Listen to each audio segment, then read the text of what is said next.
Hey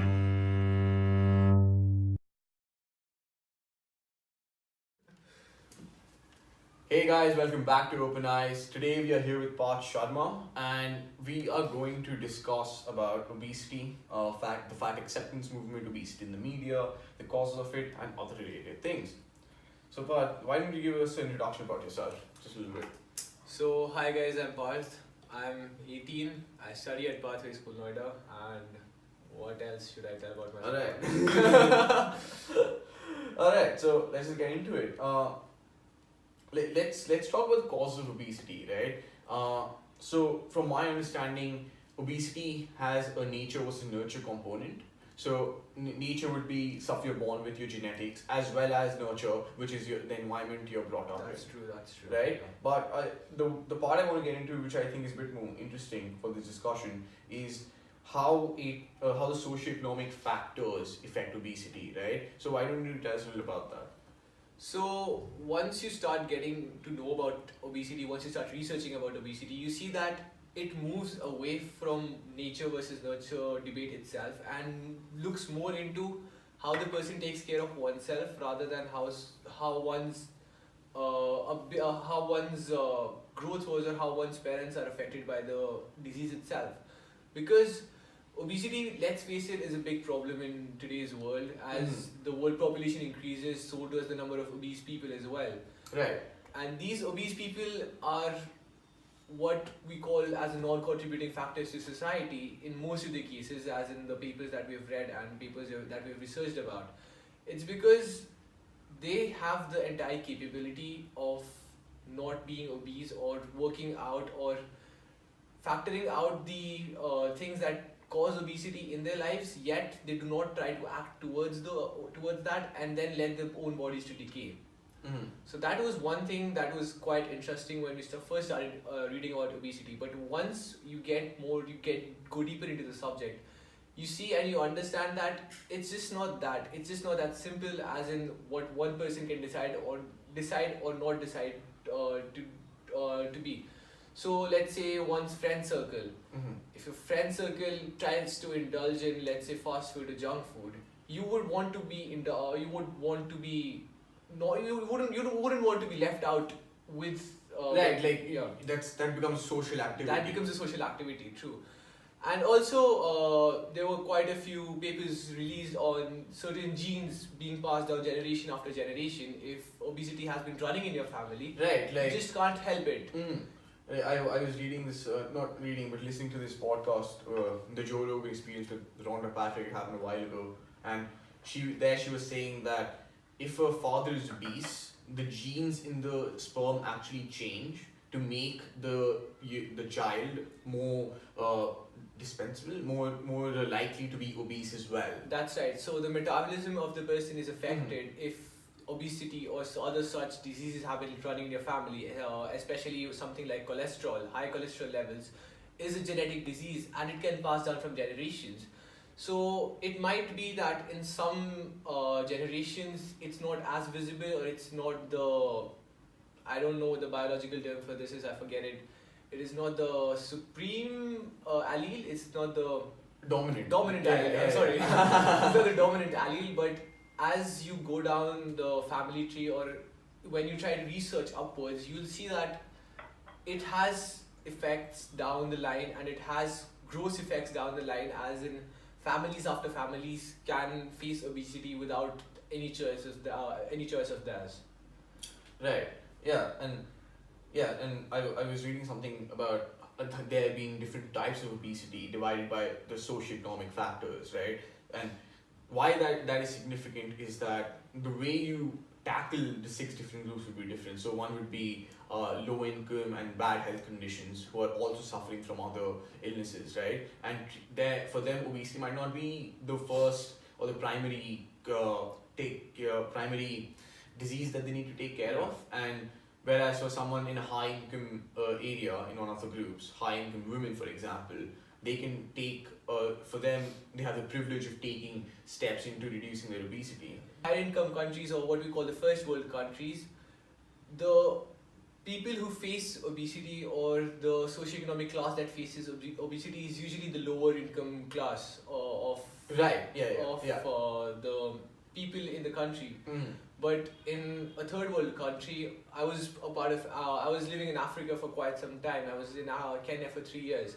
You see that the problem isn't faced as much by the upper classes as much as it is by the lower class. So that role reversal, as Yeah, you've so done like for in the high, other in generations. high income countries, the lower income are more obese, Yeah. whereas in lower income countries, the high income are Yeah. more obese. Yeah. Mhm. So that was also quite something interesting about the socioeconomic factors that contribute towards obesity as you travel the world or you see different cultures. Right, and I thought about that, like, why would that be the case? And, well, for example, in a first world country, like you were saying earlier to me, was that McDonald's is such a huge thing, Yeah. and free refills and huge sizes in USA, that obviously has a contribution factor to obesity. Like 33% of the US population is obese, which is a shocking number, right? 7% of the children in US are obese, which again shouldn't be the case. And I feel it's a really strange time to be in, because in one part of the world, sometimes even in the same country, you have people starving to death, and then you also have morbidly obese people, right? And that just boggles my mind that how is that possible? So this is also the class divide that happens in these countries, the economic divide that happens in these countries is the access to resources.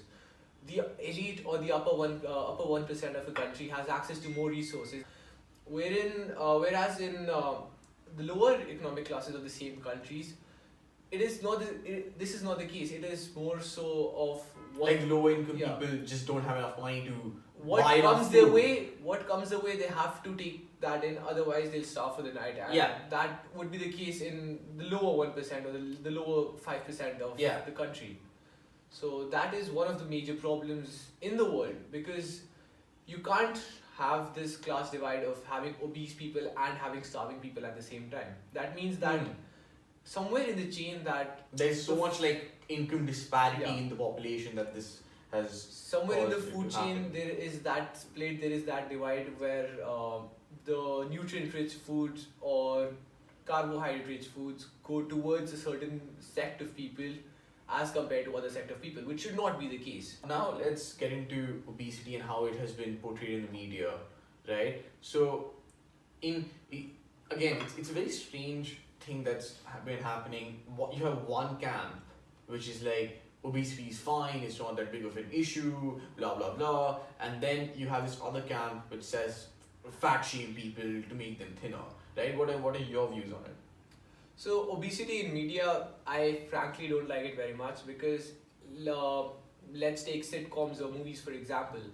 Obese people are generally considered to be the funny, sad, lonely type of people, and once you have that image set in your mind, you don't acknowledge people who are obese, who are trying to battle the disease, as someone very serious about it or someone who's trying to improve themselves. Right. It is more so as a fun act or as the humorous part of the film. So that is what we try to see them in real life as well. That obese people, that means they are Fat probably people are funny gluttons, people. Yeah, and all the stereotypes they are are- counted. they're supposed to be funny or they're Mhm. supposed to be lonely, bald and sad. Right. Much like Augustus Gloop in Charlie and the Chocolate Yeah. Factory. Yeah, So- he was the typical like, oh, I'm fat and I love chocolate. That Yeah. yeah. Yeah, so also there's been this new movement of they're changing the beauty standard to Oh. incorporate more women and men. Like obviously I feel that expecting everyone to be like someone like Angelina Jolie is an unrealistic expectation. Genetically predispositions, some people simply don't have the willpower to it and the need to do it either, right? That's true, yeah. But the part where I disagree with is that if you're telling me that I shouldn't find thin women attractive or I need to find fat women attractive, I think that's where I need to draw a line that okay, that's a bit too crazy. You can't change the beauty standard of That's- the biologically Yeah. it's there, right? Well, I wouldn't call it biologically. It's been hardwired into our brain for the past couple of centuries that thinner women are generally more attractive, and that's how our upbringing has been, or our parents' upbringing has been, or that's how it has been for centuries. This won't change in one generation, and that's my personal opinion on it. You need to start this at a lower level. You need to start telling school-going children. You need to start telling it from kindergarten itself, because even if you look into like, let's say, the adjective books in the lower classes, ugly is usually shown as fat and brown, whereas like someone who's described to be pretty is would be thin and white. Yeah. So, but, like, do you think it's necessary that the beauty standard needs to be changed in the world? it's not necessary to for it to be changed, but it would be beneficial to incorporate everyone into the beauty standard. Because currently we only have one singular image of any supermodel as the beauty standard in our generation. So someone with unorthodox beauty standards is not viewed by society as they should be. And I know it's a very cliche thing to say, as everyone says, like, everyone's beautiful in some way or the other. But something like obesity is a disease that needs to be countered, and not something that's a beauty standard to be attained or beauty standard to be proud of. Right. Like, look, I agree with the fact that fat people or people who are obese shouldn't be ashamed of themselves, but like, I just find it quite annoying and borderline ridiculous that if some, like, there's this entire movement to say that being fat is pretty. It's not. It's not. It's not. It's not pretty, and it's not healthy. Like, look, if someone is fat, that is their personal choice. Yeah. Right? To the large extent, it's their personal choice. And I'm fine with people being fat. That's your personal choice. Do what you want. It's your body and it's a free country. Yeah. My problem becomes when people advocate the fact that being fat is okay. Till an extent, it is alright, as long as you're not going over your BMI or certain BMI levels, or you're not compromising your body in any way. But once that compromise starts to set in, once you start getting fatter, the cholesterol layers start building up in your body. Of course, the obesity starts acting up, and there are other effects in your body which you start seeing once you start putting upon weight, and those changes, those alterations in your body are not healthy at all, in my opinion, because the reason why we have such standards for beauty is because generally, or many a times, they're more healthy, or they're more healthier than what is supposed to be what is currently being counted by groups saying that being fat is alright, or being the obese fat is, acceptance movement. yeah.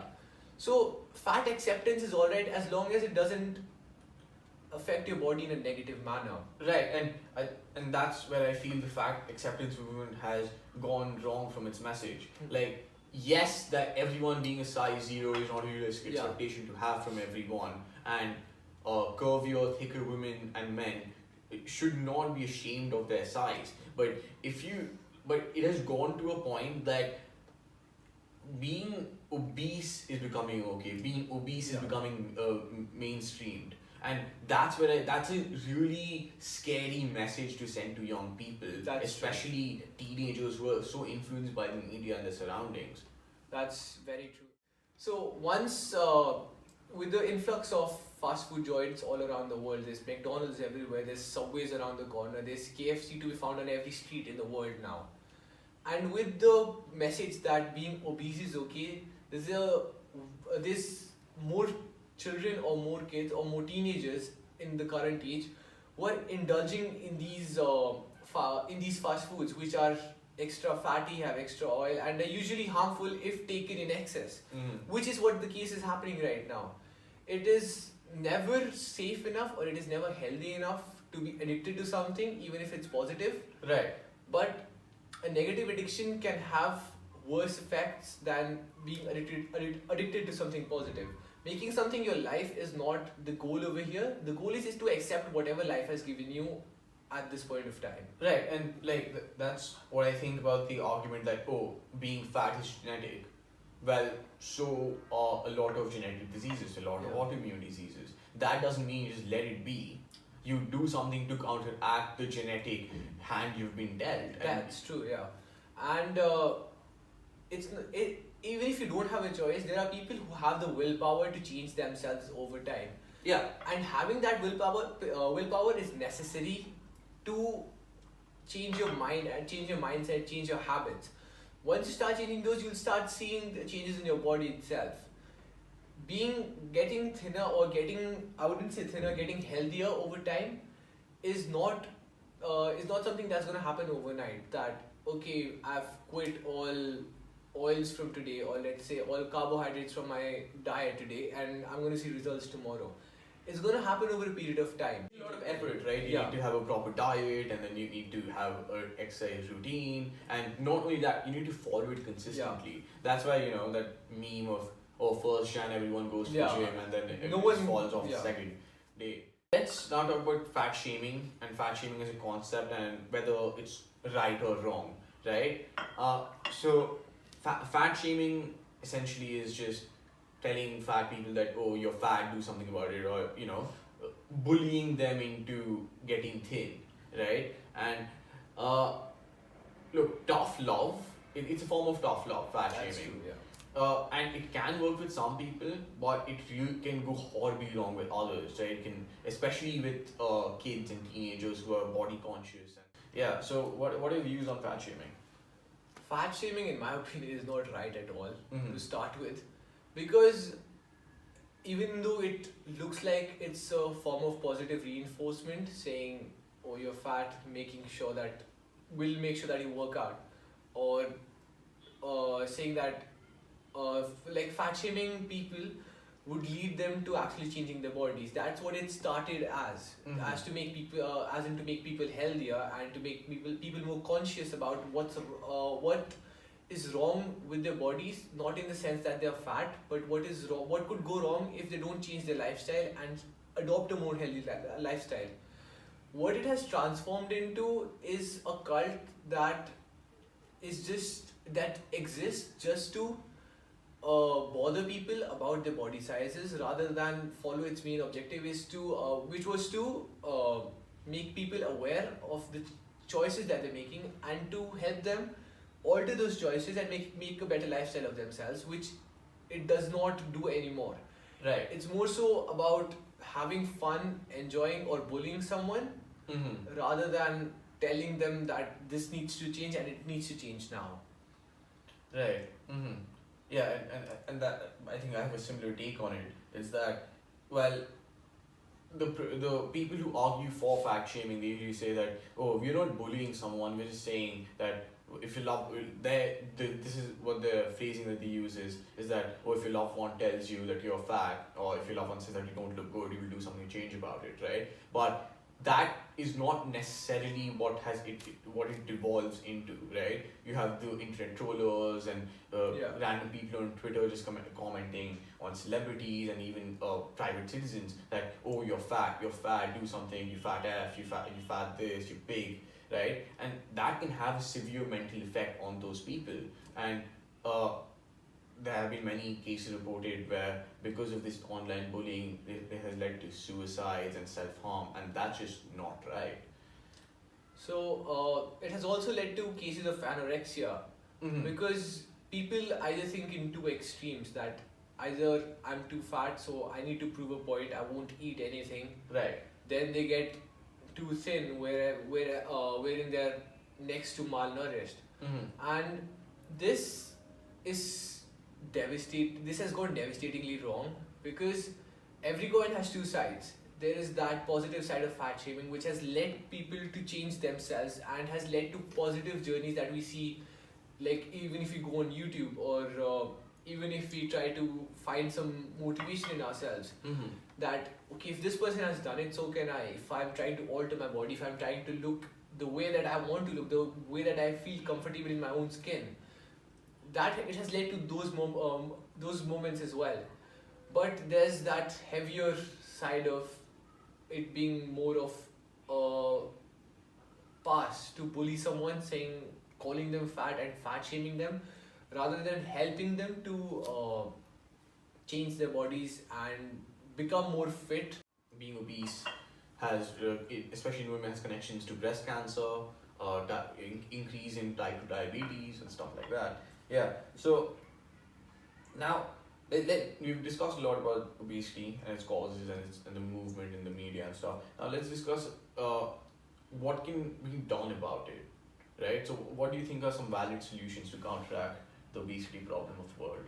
So, first, to begin with, we need to make sure that it does not pass down to the younger generation, and we need to start educating them about obesity from the word go.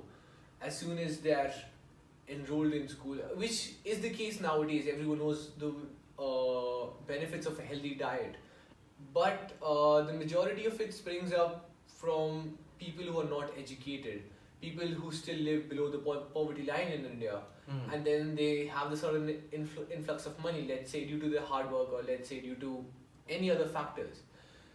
They need to be educated about they need to be educated about why keeping their body is The negative effects of becoming fat. why keeping the body healthy is more important than indulging in all the current windfall that you have undergone. Yeah. Or like let's go to somewhere like rural Punjab, a place where I've been familiar with the place because I belong to Amritsar. Yeah. I have been around the place. I've visited my villages all around, and once you go around the country, you understand that being fat is all right.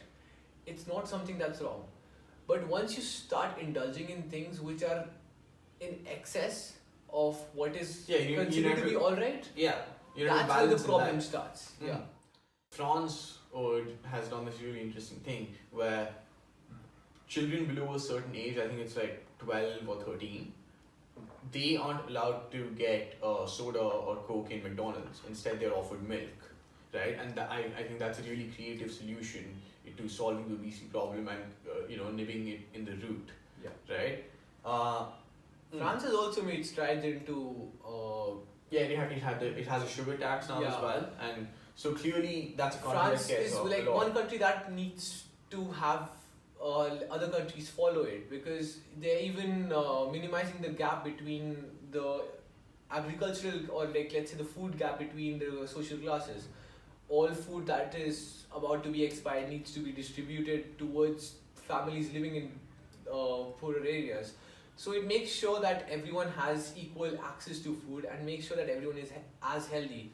And that is also one model that I think other countries should follow all around the world. Mm-hmm. As in to make sure that there is no obesity, and hand in hand there is no starvation in the country as well, and making sure that everyone is given what they're supposed to be given, rather than having excess of it and having minimal of it. Right, and and with this entire, not only just the developed countries, it's a global shift in their diet, and people become more diet conscious as to what they're putting into their tummy, and I think that's a step towards the right direction. Look, and then you have the extremes as well, that diet's not backed up by research or by nutrition, it's just coming up every single day. But then you also have something like keto, which has helped a lot of people become thin and reduce weight.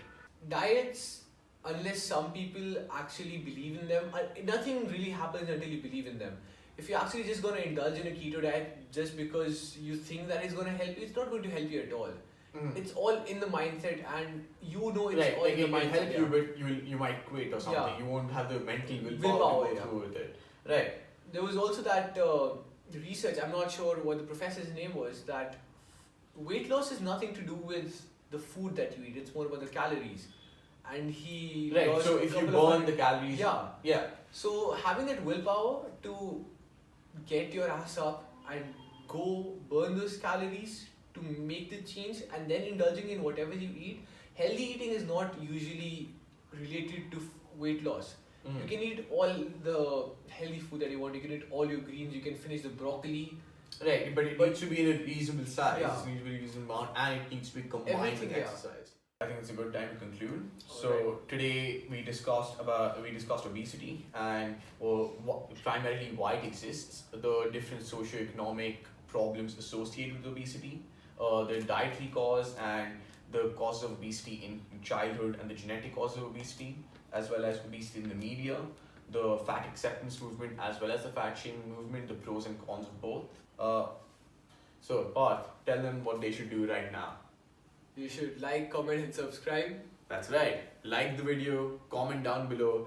Look, if you don't agree with what we have said, that's fine. Comment down below, let us know. If you dislike what you have done, hit the dislike button. If you like what you have done, hit the like button. To see more of this content, click that subscribe button and join our notification squad. This is Orkojeet Banerji. This is Parth Sharma. This is Open Eyes. We'll see you guys next time.